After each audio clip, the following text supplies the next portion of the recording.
Bonjour ou bonsoir peuple congolais, ça dépend de l'heure où vous allez pour la nangaï. Ngaïn de Kolamino Christian Boulabiama, membre du peuple Mokonzi, peuple souverain, combattant, résistant, révolutionnaire, PNI. PNI est donc politicien non institutionnel.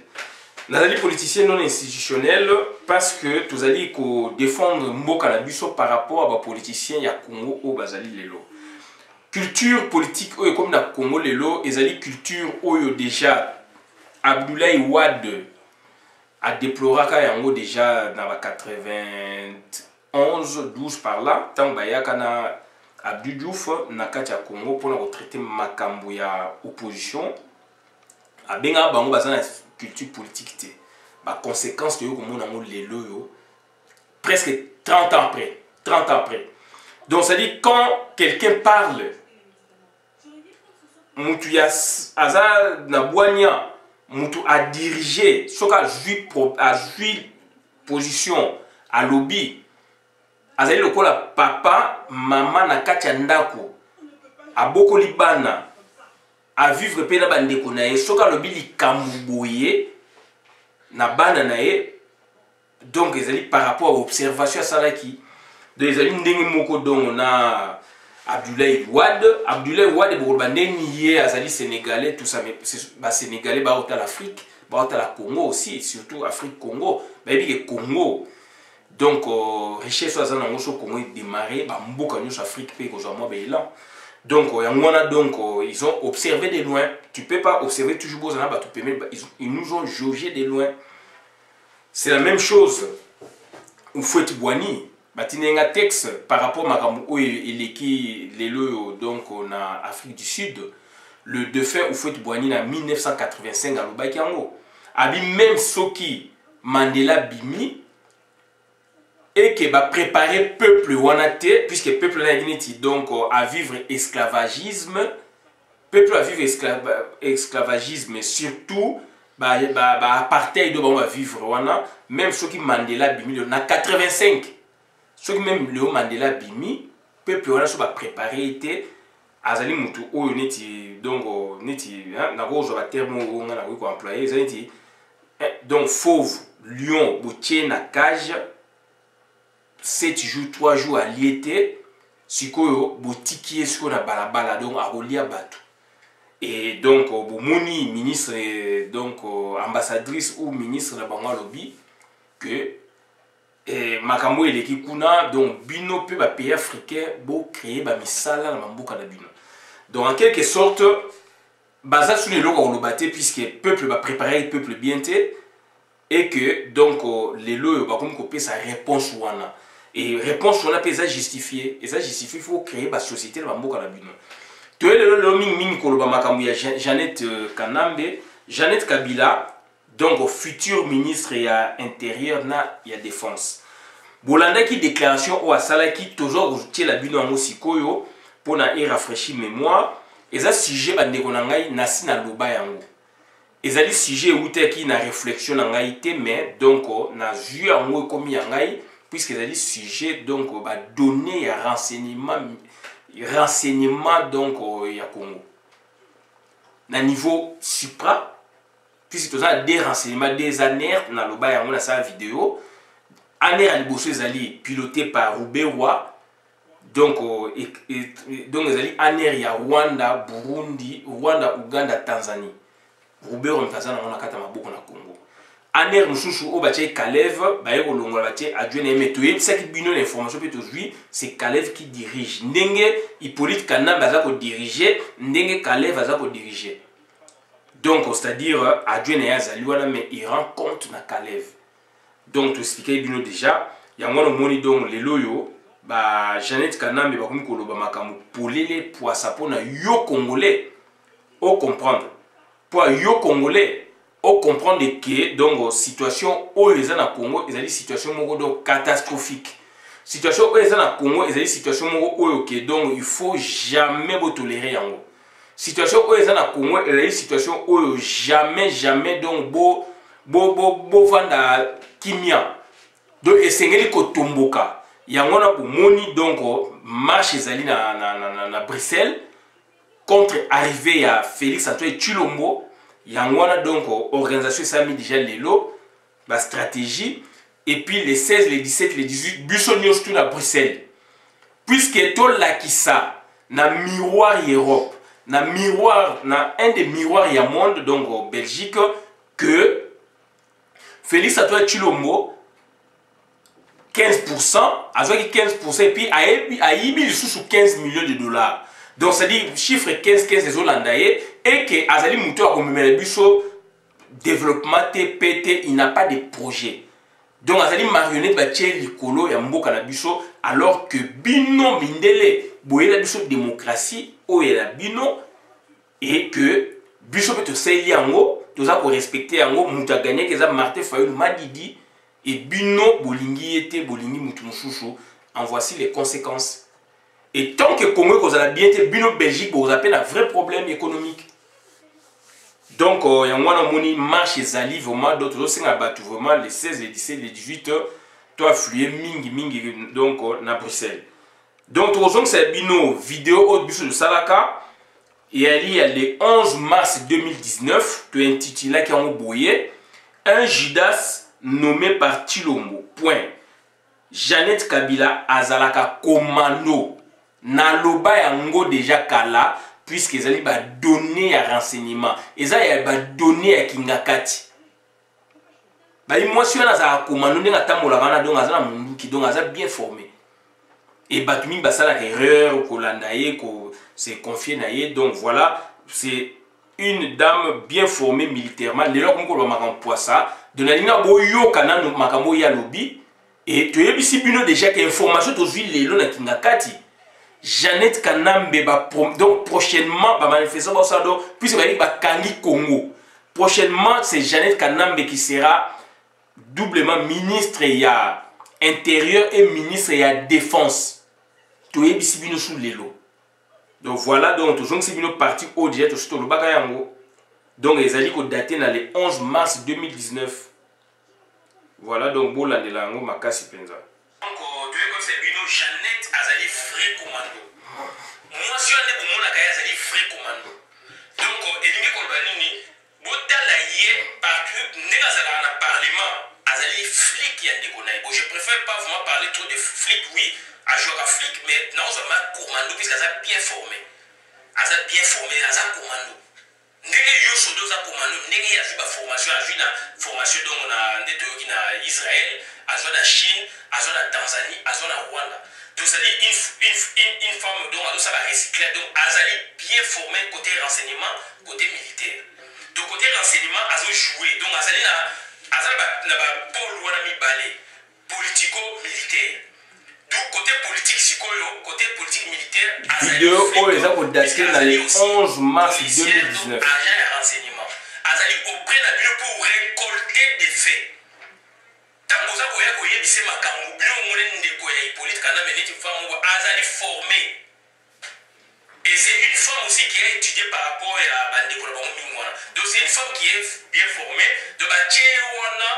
pona a informaka ayokaka. Et puis beaucoup de gens qui disent mais Azali ko enregistré. Voilà. Et dernièrement, c'est une milliardaire aujourd'hui hein. Azalaki rassemblement ko kolobe ba maman ba ni ye Azalaki wana. Azako jouer deux rôles. En tant que cette fois-là maman, on débat c'est ba maman, l'autre face c'est donc en tant que tout power et surtout en tant que flic. So boyebite yamona informé bino. Et ça m'a comme outil na source. Donc ça dit femme voilà donc c'est Azali donc c'est une militaire donc bien formée donc à passer des preuves et belé et donc Azali pour jouer dans la pôle na pôle politique donc Azali donc parmi les piliers politiques il y a mboka wana il y a tout type power quoi les alliés na Congo puisque la mboka na biso donc puisque mboka ezali nini. Quand on parle de l'État, on parle de la population est à Busso, on va aussi greffé. On parle du territoire est à Busso, on va partir est à Bango, et on parle, n'est-ce pas, du gouvernement ou des lois. Ça va loi Oyo, Ngaïna ou c'est puisque Bazolinga qui lobby, na Congo, tu vas voter le soutien, tu vas voter le Parlement. Tout le monde déjà le 11 mars 2019. Donc, sénateur, azali sénateur de par la Constitution, azali sur mesure, azali sénateur à vie, mais il y a azali président du Sénat. Et Boyoki, na moni yango pe ngai pe na moni ba yesi pe ngai que procureur général de la République a senga. Voilà bandeko na ngai donc c'est-à-dire to pesi bino extrait ya makambo jet surtout lobaki de temps bandeko ba osaba vidéo soko jui occasion landela yango ezali ba vidéo oyo soki to landela ba vidéo ya baninga et ko pesa biso lumière soto landela ba vidéo ya baninga to comprendre et puis to kene liboso puisque soki fait moko bimi na sima o ka mona ote puisque elobamaki eza makambo te basala dessin na lobaki ya ngai vidéo yango na luki yango na tie yango bobeti titre donc un Judas nommé par Tshilombo point Jeannette Kabila azalaka commando il y a le 11 mars 2019 reki makambo ba pesi biso donc na source ba émotion azalaka boye boye donc aujourd'hui ba yeti biso ke moi si wana ndenga lobi wana ndenge ba vubero ba komi ko bima boye ba donc ça dit ba sepeli ba ju Congo. Bah c'est pas du Congo, mais donc eza matata ba yebike congolais à tout moment a wiko tombokaka donc ya mwana sko yé ba promettre yé na ndeko na yé a comme futur ministre de l'intérêt et de la défense nationale. Ndeko na nga makambo on a lobby jouant avec beaucoup de réserves. Nga na monopole ya savoir politique té. Donc jongo ça ba recherche fouiller peut-être makambo na lobby lelo lobby yo koyoka yango lisusu o ba yoki te ba omona tango ko bimala source mususu ba komi ko kamwa alors que makambo to ko pesa bino ezali ko wuta na source do ba ndeko na ngai donc Jeannette Kanambe a lobby honorable présidente, je vous parle d'une expérience vécue en Tanzanie pendant une année. Elle m'a personnellement forgé parce qu'on était appelé à servir la nation dans le service national en Tanzanie. Toye Bisabino. Bolimba Sabino descend Moutouidon à se dévoiler. Donc, est-ce qu'à l'obé on a subconscience? Est-ce qu'à l'obé on a conscience? À l'obé on a conscience. Puisqu'elle était préparée à l'obé en haut. Et à l'obé en haut, on a déjà informé Bino que donc, on a un Tanzanien, mais nazali toujours au Konzabino. Et na yebisa bino ba vidéo musu ezali pour na zoyi timing ya kolandela mususu wana te na loba nini ke batu wana bazali ba Tanzanien d'origine rwandaise soko benge rwandais na kana bango ba kabila wana ba usurpateur wana ba kanambe boko se comprendre était au saisir bango bien te. Donc ce sont des étrangers, donc ça dit ce sont des Tanzaniens d'origine rwandaise. Et il y a des Rwandais. Bango na bandeko na ba Rwandais bayoka na bienti. C'est-à-dire ba ko manifester en tant ba intérêt monani mais ba na choité bazara na Tanzanie ba kenda kuna ba parana na ba kima ba kenda kuna mais bazalaka donc bazaba ma ba Rwandais. D'où bazala la culture de l'autre côté. Et ça le quoi bana auto boti awa yo so mona comme na ba moyen. Yo lingale fi mona ko no akino ko investir na Congo. Mais moi na culture na ye il a où elle a tous ses amis ici. D'où a Olinganini donc ça dit mbongo na ye makam na ye kusuka awa, a investi awa, qui a investi na mboka d'origine à parents. C'est la même chose avec eux parce que bah comme un milliard de dollars, bah pèse bango bokozi donc na Paul Kagame mais bah comme un milliard de dollars. D'où maintenant national le bon la vidéo bah qui ne peut investir na Rwanda bah comme en danger parce que régime est na Rwanda wana bakolinga bango te bien que bazali bango ba Rwandais ba pèse bango pouvoir et qu'on a concurrence et puis Hippolyte Kagame soit venu na wana ko renverser donc Paul Kagame puis ça comme na mbongo ebelé a comme na milliards ebelé d'où yepé aussi soit que kuna donc ba ko ko lukele makambo ba ko kangai ba ko bomaye ayebi yango moni donc azako investi na Tanzanie mboka oya koleli o azana culture et que kuna président wana azako dépendre na ye puisque Tanzanie ça mana rien de président azako dépendre na ye tala ba réalisation ya sali kuna donc yango mon lelo yo ndekona ya moi ça comme koloba yango polele ce sont des étrangers toye bisabino Rubewa ndekone a uti ko sala course na Congo alobiango azande ko Rubewa bani ko banga yango moni ko sala une démonstration na donc démonstration bato batamoli na bamoto banini ce sont des Congolais bato baza barwandais te barwandais nde oyo babime na pancarte mais oyo batamoli bamoto na mingi pour la plupart sont des Congolais, sont des chômeurs apesi bango ba 5 dollars ba 5 dollars tout ça ba 10 dollars batamoli Congolais basombaka ye Congolais yo ndeko Congolais ndimi basomba yo basomba Congolais na mbongo ezali mawa mingi donc c'est-à-dire Roubert Roger azaka ministre na poste na banakala et cérémonie wana ezali ko cacher quoi yango to yebisi bino donc c'est-à-dire ezali conclave mini conclave masolo basolaki na kuku ye abimi na ndenge na ekuna na esengo nyonso koto Jeannette Kanambe abimi na esengo nyonso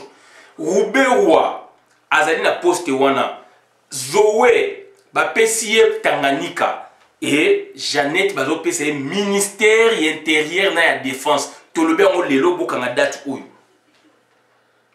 ezama ma descente ezama ma information outi na ba source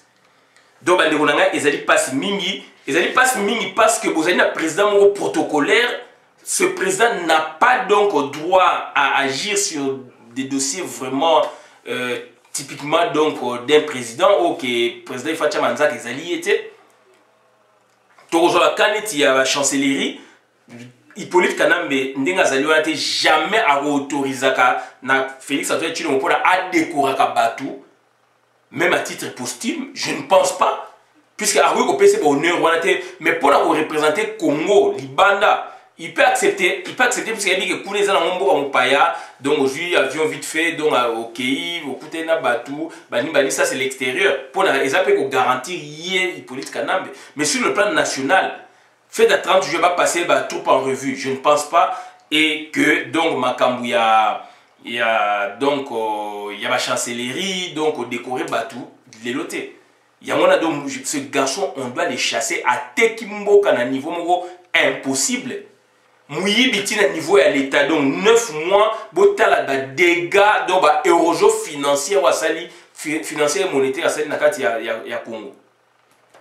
et Mikolo Mizali koya et kozandenge nini et dans l'entretemps donc bah tu y a eu deux PS na bah tu as PPRD bazali famille moko ba onko bundanga na palais du peuple ole ke ba ki ne ba bunda ba tambola contre Jeannette Kanambe alobi bien azali étrangère alobi bien assez dévoilé donc c'est-à-dire implicitement ou explicitement, c'est-à-dire à se dévoiler de façon occultée, de façon cachée ou ouvertement. Et yo Congolais tambolité. Yo Congolais pour notre tambola, il faut donc makambudo ndenge et ça en Afrique du Sud, ba boumi ba Congolais, ba tumbi batu, nde o meki ko bouger. Mais la dame là, ba tu vas diriger Congo bangwana. Elle a des milliards comme son frère, comme son enfant, puisqu'il y a un mamaleki. Azali Koloba, donc jamais bon inquiéter. Chose à mboka ba ndibu, donc ndenge ya loba bomba beti masasi. Ba beti masasi a augmenté. Et le bibo kechu donc na TV donc bokoto oyo peuple ya ndenge nini. Oyo peuple ya ndenge nini. Mutazo be no en face. Donc ils ont été à répondre. Seul Congolais ou en face ils ont bon peut la réponse. Ils ont dit Pasteur Ekofo, David Ekofo, a répondu à bango fara na communauté internationale en face. Réponse Oya Zongse Bisso ya Mwana. Réponse Jeannette à Zongse Bisso ya Mwana palais du peuple. Donc elo ko wana ba digérant au bienté. Donc Pasteur Ekofo a panza poké a panza bango fara na communauté internationale a bangaïté. Réponse, il y a moi Jeannette a tiré biso yango. Qu'est-ce que Jeannette peut donc concevoir de bien pour le Congo? Ce que ça a mouillé dans mon côté, mouillé dans la bienté. Qu'est-ce que Kamera peut concevoir bien pour le Congo? Qu'est-ce que Vital Kamera, Rugwiza, donc etc. Roubewa et Hippolyte Kanambe peut concevoir bien pour le Congo? Roubewa, est-ce que l'équipe va te mailler? Est-ce que ma politique est pour vous appeler la mailler mine?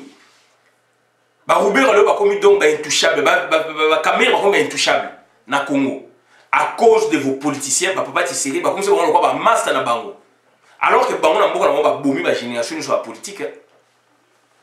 alors que batu wana bala bato ba bazali ko respecter biso baza ko banga biso siko biso tellement et ba escalier zali trop donc c'est-à-dire voilà ba Roubert wa ba bomi ba tuna ba puna ba komi bah roi ya politique ya Rwanda bah déverser bah on a Congo et voilà Hippolyte Kanambe c'est le président usurpateur bien sûr il y a Congo avant de créer le président Toloba Peyango. Hippolyte quand même se sentira un peu à l'aise au moment où donc bâtir pression et ça l'expérience pas vivre donc bah au tient mutu moko boye donc on va voir une CCC Toloba qui donc à ça makamushushu impossible au akoye ko ça la terre au ça on sikoyo d'un côté d'autre côté tu dis que ça la pression il y a biso et puis américain donc voilà bande kolanga makamutu yake ko bisabina ngwana ezali mawa mingi donc Roubaix wa sorti les a au caché nini Jeannette Kanambe sorti les a au caché nini yango je Jeannette Kanambe sorti na ezali donc azali promis ministre de défense na ya intérieur mikolo mizali koyaka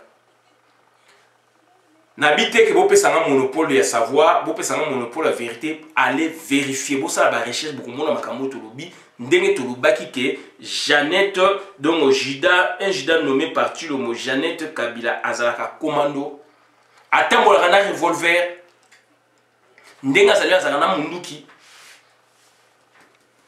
Donc voilà, bande kolanga makambo toyaka ko sabina ngwana to shuki awa ngai Christian Bola bien maman ma peuple mon peuple souverain Tolobi merci bola na vidéo malambo ka wana compte communauté merci mingi